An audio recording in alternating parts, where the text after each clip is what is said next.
कथी रे? हेगे सुन ना। सुना ना। तोहर दई रेड लिपस्टिक देख के मन है छो जे एक बेर चुमली। मन केना चटर पटर करे छे अनकर धन आय अपन मन। अरे छुइबे त जेल जेबे। हम छी आइटम बम। हरियर जवानी होट छाड़ला लचके छोड़ा जना हिरनी के चा तकर ओठ लालेला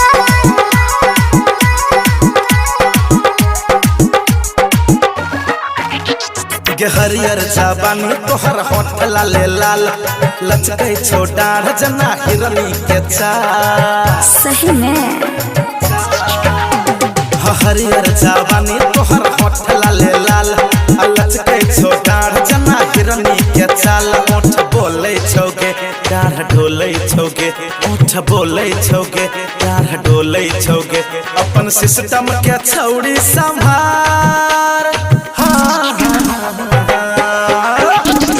हरियर जवानी हमर होठ छाड़ला लचके छे डाढ़ तपर फूलल छे गाल। ओठ बोलै छे रे डाढ़ डोलै छे रे।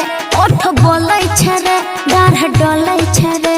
हमर सिस्टम के आइटम कमाल हो। हरियर जवानी तोहर होठ लाले लाल लचके छे डाढ़ तपर ओठ लाले लाल। हरियर जवानी होठ छाड़ला लचके छोड़ा जना हिरनी के चा।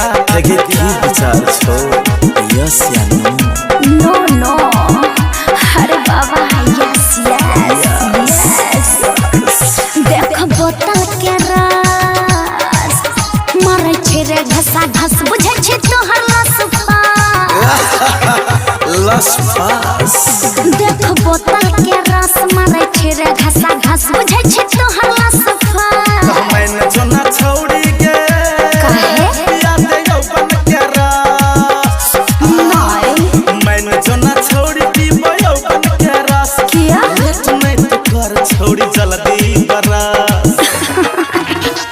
हरियर जवानी हमर होठ छाड़ला लचके छे डाढ़ तपर फूलल छे गाल। ओठ बोलै छे रे डाढ़ डोलै छे रे।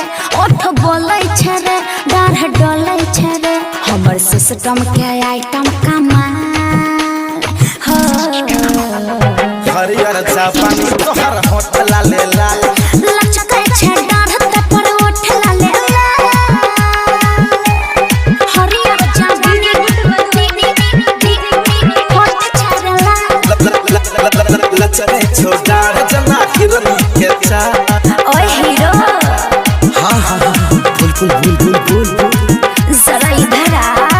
ओहो देख पतली कमर तू गड़ल है नजर हीरो की विचार विचार हो। देख पतली कमर तू गड़ल है नजर बोल के विचार पूछे तुम्हारे छौड़ी के हम छौड़ा कुमार। पूछे तुम्हारे छौड़ी छौड़ा कुमार। हाँ। छुइब तोरा साउथ भेले सिस्टम के तार। हम सब बुझे छे। हरियर जवानी हमर होठ लाले लाल लचके छे डाढ़ जना हिरनी के चाल। ओठ बोले छौगे डाढ़ डोले छौगे ओठ बोले छौगे डाढ़ डोले छौगे हमर सिस्टम के छौड़ी संभाल।